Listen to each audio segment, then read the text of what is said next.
दर्शकों, आप सभी से राधे राधे। श्री राधा वल्लभ श्री हरिवंश, जय जय श्री हरिवंश। मैं आज अपने विद्यालय गृहग्राम रसमोहनी के उच्चतर हाई स्कूल की बात करता हूँ। हमारे यहाँ उस समय एक महान विभूति प्रिंसिपल के तौर पर आए और हमारे यहाँ भयंकर नकल चला करता था, क्योंकि पढ़ाई होता नहीं था सही ढंग से। शिक्षक लोग बस आराम फरमाते थे और पैसा लेते थे गवर्नमेंट, क्योंकि ग्रामीण इलाका था, वहाँ कोई बहुत कम लोग पहुँचते थे, हल्का फुल्का पढ़ाई होता था। जब वो आए गृहग्राम रसमोहनी में, तो आते ही प्रथम वर्ष हमारे गृहग्राम रसमोहनी उच्चतर हाई स्कूल का जो था रिजल्ट 0% आया, सभी फेल हो गए, उसमें हम भी शामिल थे, कोई पास ही नहीं हुआ। इतना स्थिति गड़बड़ थी कि किसी कक्षा से कोई भी नहीं निकल पाया। फिर दूसरे साल जैसे चला, प्रिंसिपल साहब ने इतना स्ट्रिक्ट बरता कि सारे शिक्षक अगर 9:30 बजे स्कूल लग रहा है तो 9 बजे स्कूल में हाजिर हो जाते थे, कहीं से भी कोई, और 9 बजे स्कूल में हाजिर हो गए। अगर 9 से थोड़ा भी विलम्ब हुआ तो एब्सेंट लग जाता था। कोई रियायत नहीं, कुछ भी नहीं उनके शिक्षकों के बीच में। फिर वो प्रिंसिपल साहब खुद अपना क्लास लेते, सबको लेते। मेरे जानकारी में वो 3 साल तक, अगर कोई वहाँ से ट्रांसफ़र हो के दूसरे जगह जाना चाहा है, वो 3 वर्षों तक वो जाने नहीं दिए, रिलीव नहीं किए अपने रहते। उनका सीधे कहना था कि हमारे स्कूल से तब अगला रिलीव होगा जब उसके पहले आ जाएगा व्यक्ति दूसरा पढ़ाने वाला, क्योंकि वो शिक्षकों की कमी किसी भी डिपार्टमेंट में नहीं होने देना चाहते थे, और ना हुआ। उनके ज़माने में कोई भी शिक्षक जो है और किसी विषय के कम नहीं थे, सब में एक्स्ट्रा शिक्षक रहते रहे, और उनकी विशेष बात थी। और वो जो है शिक्षकों की रिलीव बहुत पीछे करते थे, जब उसकी खाना पूर्ति और एडवांस शिक्षक हो जाते थे किसी भी विषय के। फिर कहना क्या था, खुद वो पढ़ाते, खुद लेते। और उस समय हमारे गृहग्राम रसमोहनी में कोई शासकीय बजट, क्या उस समय किसी भी स्कूल में शासकीय बजट बहुत कम होता था, वेतन भी बहुत कम होते थे शिक्षकों के। उस समय अधिकतम वेतन मेरा अंदाज है 200-150 रुपया महीना होता था शिक्षकों का, और 150-200 रुपया महीना होता था, और वो बहुत हाईएस्ट पैसा माना जाता था, क्योंकि उस समय 50-60 पैसे किलो अनाज मिल जाते थे। इस तरह से जो है, और वो पढ़ाई स्टार्ट करवाई स्कूल में। हर तेज पढ़ाई, वहाँ पढ़ने वाले बच्चे ही रुकते थे, पर जब देखा कि कुछ ऐसे कमज़ोर और गरीब वर्ग के हैं जिनके पास खाने नहीं हैं, जिनके पास किताब कापी लेने का पैसे नहीं हैं, और जिनके पास कोई व्यवस्था नहीं है पढ़ने का, और वो पढ़ना चाहते हैं, तो उन बच्चों का उन्होंने स्पेशल क्लास लगवाया। उनको खुद अपने वेतन के पैसे से वो खाना खिलवाते थे और उनका हेल्प करते थे, उनके लिए कपड़े की व्यवस्था करते थे, उनके लिए किताब कापियों का सरकार की तरफ से कोई बजट नहीं होता था, तो वो खुद अपने पैसे से उनको लेके देते थे किताब कापी और पढ़वाते थे। और कुछ संचय का भी वो खुलवाए स्कूल में, कि जिनके पास अगर 2 पैसे हैं तो बच्चे लोग कहीं से भी पाएँ तो वो 2 पैसे स्कूल में जमा करें, और पासबुक बढ़िया बनवाते थे। और उस समय जमा आदान प्रदान पैसे का स्कूल से होता था। वो बैंकिंग सिस्टम स्कूल में ही स्थापित किए थे। फिर अगला जो वार्ता है, वो खुद अपने मजदूरों के साथ तथा कुछ बच्चों को लेके सबसे पहले स्कूल का निर्माण करवाए। एक एक ईंटें करके कुछ मजदूरों को लेके, कुछ बच्चों का सहयोग और खुद अपने मजदूरी दिन भर मेहनत मजदूरों के साथ करके स्कूल उन्होंने बनवाया। लकड़ियाँ पैसा कुछ कहीं भी लगे ऐसा काम बिल्कुल नहीं करते थे। वो सब स्वतः स्वावलंबी सारे छात्रों को बनाना चाहते थे। सारे छात्रों को उन्होंने स्वावलंबी बना दिया कि अपना काम सब कुछ खुद करो और खुद स्टैंड हो, हर संघर्ष से जूझ कर और खुद महान व्यक्तित्व को गढ़ो। तो जंगल से जाके लकड़ी गोला मलगा लाते थे और फिर वो खपड़ा वहीं परवा लेते थे और छींदी ला के और छींदी का स्कूल बनवाए। फिर खपड़े का स्कूल बना।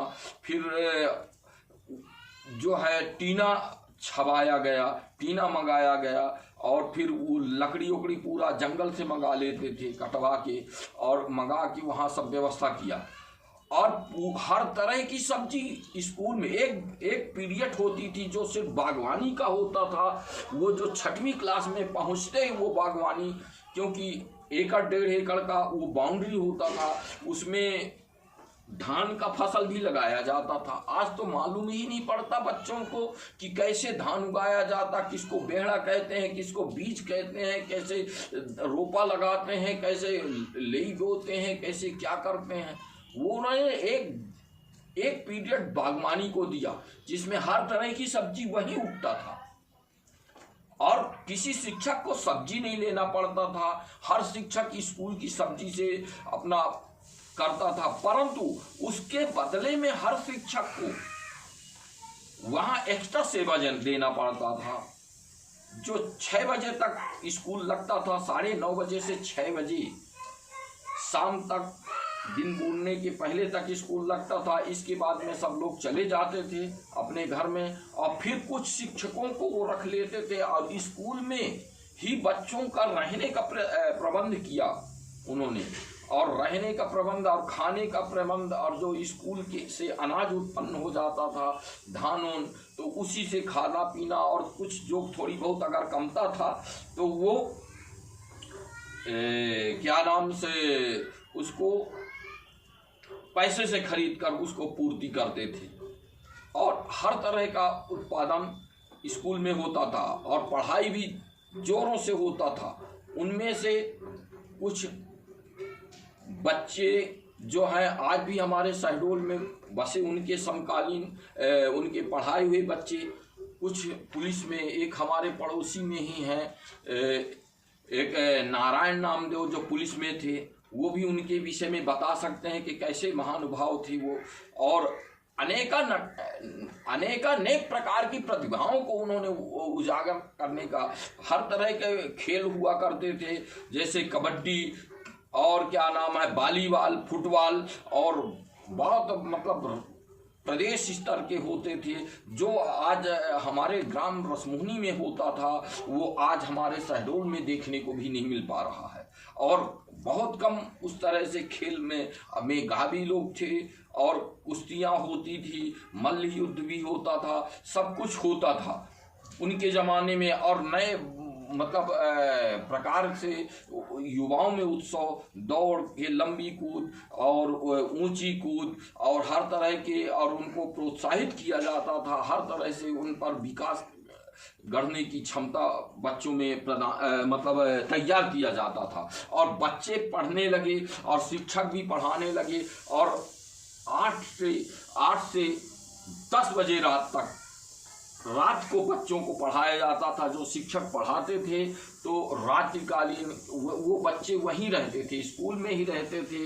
एक अटारी था और जो उटपटांग बच्चे रहे उसमें उटपटांग किस्म के फरोश टाइप के बच्चे थे, लफूसट टाइप के, तो उनकी वो ठोकाई होती थी कि वो लफूसड़ी छोड़े अथवा स्कूल छोड़े।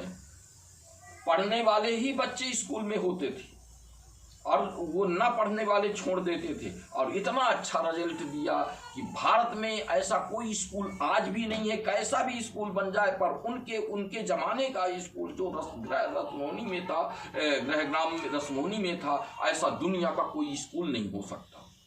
उस कैटेगरी में कोई किसी भी स्कूल की तुलना आज संभव ही नहीं है।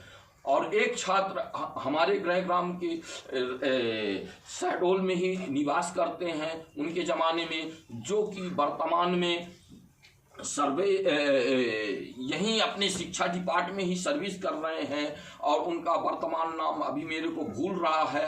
और उनको हम वो मिश्रा जी थे, धर्मपुरा मिश्र थे, और उनका नाम बगड़ू कहा करते थे। वो भी उनके पढ़ाए हैं, जो आज शायद एसी कार्यालय में पदस्थ हैं। और भी बहुत लोग हैं यहाँ।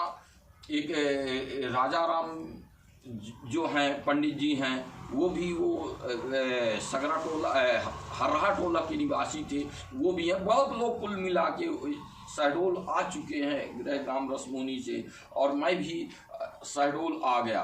परंतु उस समय की शिक्षा इतना तगड़ा था और इतना पिटाई होता था कि गुंडा और दादा तो वहाँ पनप ही नहीं सकते थे।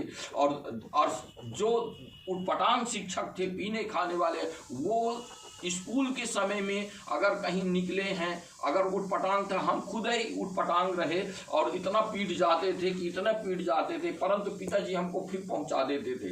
तो हम घर से निकलते थे और ये उसमें चढ़ जाती, स्कूल न जाना पड़े, स्कूल नहीं न जाना पड़े तो हम आम के पेड़ में चढ़ जाते थे और थान मनाहर खेला करते थे। जैसे बंदर लोग एक दूसरे से उचक उचक करके जो खेलते थे। फिर पिटाई होता था, फिर हमको स्कूल की बाउंड्री से ना पहुंचती थी, लड़के लोग फिर वो ऊपर पेड़ से उतार के लाते थे, फिर पिटाई हमारा होता था। ऐसे करके खूब पिटाई होता था। परंतु और हम भगवान से मनाते थे, हे ईश्वर ये प्रिंसिपल कब चले जाएंगे, ऐसे पीटने वाले शिक्षक कब यहाँ से ट्रांसफर इनका हो जाएगा, ऐसे करके मनाया करते थे। परंतु हम उनकी अच्छाइयों को उस समय नहीं समझ पाते थे, क्योंकि हमारे अंदर बचपना था। हम बचपना के अल्प बुद्धि के कारण उनकी महानता को नहीं समझ पाए। और यद्यपि वो हमारा हर प्रकार से करते थे, हमको खाना भी खिलाते थे, तरह तरह के अचार खिलवाते थे और अपने पास बैठा के पढ़ाते थे, क्योंकि हम बदमाश थे। उनके नजरों के सामने ही पढ़ें, और जो हम पढ़ाई पढ़े, जो श्रेष्ठ पढ़ाई, आज भी मेरे को बहुत सारे चीज़ याद है, जबकि मैं आज 58 वर्ष का होने जा रहा हूँ, और आज भी मेरे को वो भूल नहीं पा रहे हैं। वो पढ़े हुए, उनके टाइम के पढ़े हुए, वो जैसे कुछ रूप हैं संस्कृत के, वो आज भी मेरे को याद हैं, जैसे अस्मत् का रूप और वगैरह वगैरह बहुत सारे। तो कहने का तात्पर्य ये है हमारे कि ऐसे महान भाव प्रिंसिपल और उस समय के शिक्षक एक श्री राम सहोदर मिश्रा जी उस समय शिक्षक होते थे इंग्लिश के, और वो भी बड़े आदर्शवादी होते थे। और श्री राम कृपाल मिश्रा जी होते थे, और वो सभी अच्छे लोग होते थे, जो मरते दम तक जिन्होंने खुद खेती किया है और खेती से उगा के अपने, वो रिटायर होने के बाद भी वो खुद अपने मजदूरों की छोड़िए, उनके बच्चे भी 3 बच्चे रहे, तीनों बच्चियां सभी सर्विस लाइन में गए और अच्छे अच्छे पोस्टों में हैं। फिर भी वो मजदूरी, वो खुद मेहनत करते और अनाज उगाते थे। मजदूरों के भरोसे नहीं, खुद में मजदूर बन के, जिनको पेंशन भी मिलता था और अच्छे। तो मतलब उनकी विचारधारा था कि लोग हमको देखकर प्रेरित हों और खुद मेहनत करने के लिए सीखें और खुद उत्पादन करने के लिए सीखें, खुद अनाज उगाना जाने। क्योंकि ये सबसे प्रथम बात है कि खुद उगाओ और खुद खाओ। और मैं आज चाहता हूँ कि हर स्कूल में एक पीरियड हो जो बागवानी का हो, कृषि का हो। उसमें थोड़ा कम से कम एक स्कूल में 1 एकड़ तो भूमि लगा ही हो। जो शहरी भूमि है तो उनमें कम से कम 10 डिसमिल तो कम से 10-15 डिसमिल तो हो ही, जिसमें बागवानी, जो छोटे पौधों को, पेड़ों को और छोटी मोटी चीज़ें, सब्जी उगाना वगैरह वगैरह, उनको कैसे सब्जी उगाया जाता है, कैसे क्या किया जाता है, और इस तरह से जो है वो खुद उत्पादन करके और खुद ग्रहण करें, और वो फिर बाद में भविष्य में बड़े पैमाने पर करें उत्पादन। क्योंकि ये जब उत्पाद होगा तभी तो हम खाएंगे, पैसे थोड़ी खाएंगे। पैसे से जीवन थोड़ी चलेगा। जीवन तो भोजन से चलेगा, सब्जी से चलेगा, जब हमारे खाने पीने का सब व्यवस्था होगा, इससे जीवन चलेगा। और मैं वही चाहता हूँ कि हर स्कूलों में जो है ये व्यवस्था लगाया जाए, जो एक पीरियड कम से कम शासकीय स्कूल हो चाहे प्राइवेट हो, वो बागवानी में हो। अब मैं उन महान जो CKL चौरसिया प्रिंसिपल जी थे, महान आदर्शवादी थे और महान जो विचारक और गढ़ने वाले थे, उनका कुछ विरोधी तत्व उनका ट्रांसफर करवाए, उनके खिलाफ करके। यद्यपि वो दुष्टों का चलता नहीं था, वो पुलिस को कर देते थे और पुलिस उसमें तत्काल सक्रिय हो जाती थी, इसलिए लोग डरते थे उनको। और शिक्षक भी अपने समय पर आते थे, उनका ओवर जो वेतन होता था समय से ओवर पढ़ाते थे, उसका वो अपने से देते थे। अपना जो भी वो वेतन पाते थे तो बच्चों में बांट ही देते थे, उल्टा अपने गृह ग्राम से मंगा के और उस धन का जो जमा उनके पास पूंजी थी उसको भी वो व्यय करते थे परोपकार। उनका कहना था कि मेरे एक बच्चा है, वो भी पीने खाने वाले है, तो पूत कपूत को का धन संचय, अपूत सपूत को का धन संचय। इसलिए मैं उनके लिए बिल्कुल नहीं सोचता हूँ। अब मेरे ये संसार, ये स्कूल ही मेरा घर है, स्कूल ही मेरी जो कर्म भूमि है, और मैं स्कूल पर ही अपने कर्तव्य परायणता का, हमारे पिताजी से उनका पटने लगा था और सभी के वो हेल्प करते थे और अच्छी तरह से। हमारे पिताजी से वो उर्दू सीखे थे, उर्दू पढ़ना, इसलिए वो बहुत आदर करते थे हमारे पिताजी को। अब बोलो श्री राधे राधे। अब अपने वाणी को यहीं विश्राम देता हूँ। राधे राधे। श्री हरिवंश।